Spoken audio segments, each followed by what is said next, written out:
let us go for you now to dig into some of your stuff about money itself. So we're on page 10.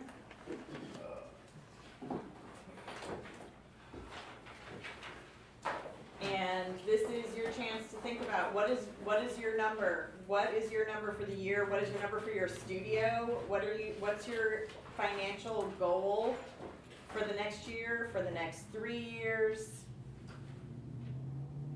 If you have a source of income, I mean, one of the challenges for crafts is we have not only products that we sell retail, but we have custom work that we end up doing. You know, there's a mix of all of these things. So thinking about how those play together is important. But take your moment. For those of you who are with crafts, just try to think about your division rather than, unless you want to think about your personal life, that's up to you.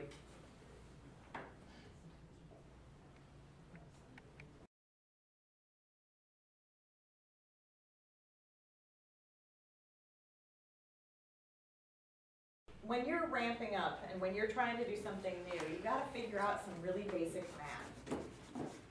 And you got to start with what can you bring in and figure out what you also have already in savings or in some other pot of money, whatever the heck that is. What can you borrow and how does that relate to the expenses that you have? Because that's the conundrum that you have, particularly when you're starting with something brand new. And for everybody who's doing a new product for crafts, it's the same thing. What can we possibly sell this for? What do we have as assets that we can use as part of our costing side of things? Not the value part, but just the costing side. And what the heck is it gonna cost? And what is the relationship in here? How long can you be prototyping before you need to have this number be way lower than this number? And what does that look like? So for you guys who are building brand new businesses, this has to be a big part of what you're dealing with every day is how do I make these numbers equal something that you can live with and live on? And this is part of what the Excel spreadsheets that we're going to start digging into are going to start to help you with. So look at page 11 in your book. You probably aren't going to have answers to these questions, but look at some of these questions. How much are you earning every month? For us in crafts, every single studio of crafts should know how much are we selling? What are we selling? Mona knows it because you have control over an entire entity, and that's at least easier. On one hand, you can guess at that.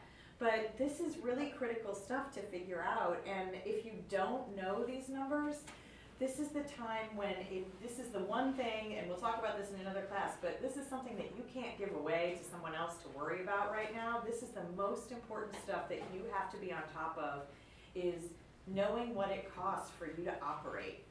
And how long can your expenses, how long can you drag out the evil time clock before you run out of money that you make enough to keep things moving along? And how do you use the tax structure? How do you potentially use debt structure? All of those things are pieces for you to figure out, but you can't figure it out if you don't know where you're trying to go and what your goal is. And if your goal is just breaking even, what does that mean for you? You know, does that mean that, you know, you are still living day to day and hand to mouth, month to month? Or are you do you require a Lamborghini? You know, those are really big gaps. Do you break it even? It's a hobby, basically. Breaking, or maybe not. Does the hobbyist even need to break even? Maybe that's not even the point. Most hobbyists don't break even. No. Yeah, They they don't spend count their overhead, because they live there anyway. But this is part of what it's so important for you to figure out. And the costing side is important, but more importantly, think about time. in all of this, because part of what happens that can get you, you know, sort of rammed into a corner is if you don't sell enough, but your expenses are still monthly, the same monthly expenses, but you're waiting for a big job that isn't gonna come for 2 months, how do you get there in that in-between time? And figuring out your cash flow so that you don't have that keep you from making bad decisions about your business because you get so nervous, because it's real. I mean, it is potentially totally real. Like, where is my can of tuna fish? Been there, done that. Where is it coming from? And how do you how do you help time pass while you're waiting to pull the money back in? And when you're in the design phase of new product, this is a scary place to be. And it's a dangerous place to be, and thank goodness all of us have, you know, some safety nets here. Certainly for Gallery 123, you've got some baseline really helping out from the city, big time, that allows you to take some risks and take advantage of that. Take some risks right now with designing your products. And for us in crafts, we have some luxury too. We've got 124 years of history. Did I get it right, Tim? Okay. I said 127 last week. I was wrong.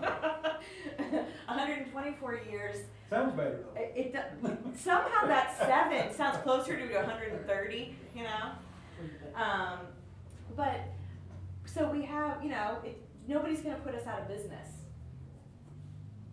But it doesn't mean that it's not painful when we feel the weight of the world and the weight of, you know, how do we not help the next student from Appalachia who needs to see the sun, and we can't show it to them, you know, shame on us.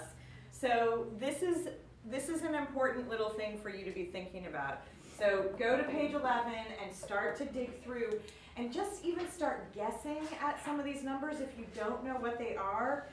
But this is a chance to just take your personal inventory, and for those of you in crafts, we've got, you know, you've got materials and relationships and things that we can rely on. Steve, we have a great grant that takes care of everything. But you know, what happens if we lose that grant? So, you know, think about what are the expenses, but time, you know, how does your time play into all of this? Because for you all, your time is actually the free part, right? Right now, you don't get paid for it necessarily unless you've managed to pay yourself a salary already, and yet it could be your biggest asset. So being able to keep your time within your control so you can design something new is really key. So take a few minutes, work through that worksheet, and then we're going to start talking about launch scenarios. So you can start thinking about, how long can I do this? How long can I keep this up? How long can I be prototyping, Chester, a new bed that has a direct impact on Mona? Like, what are our timelines? How do things connect up? They're not good questions. They have no easy answers.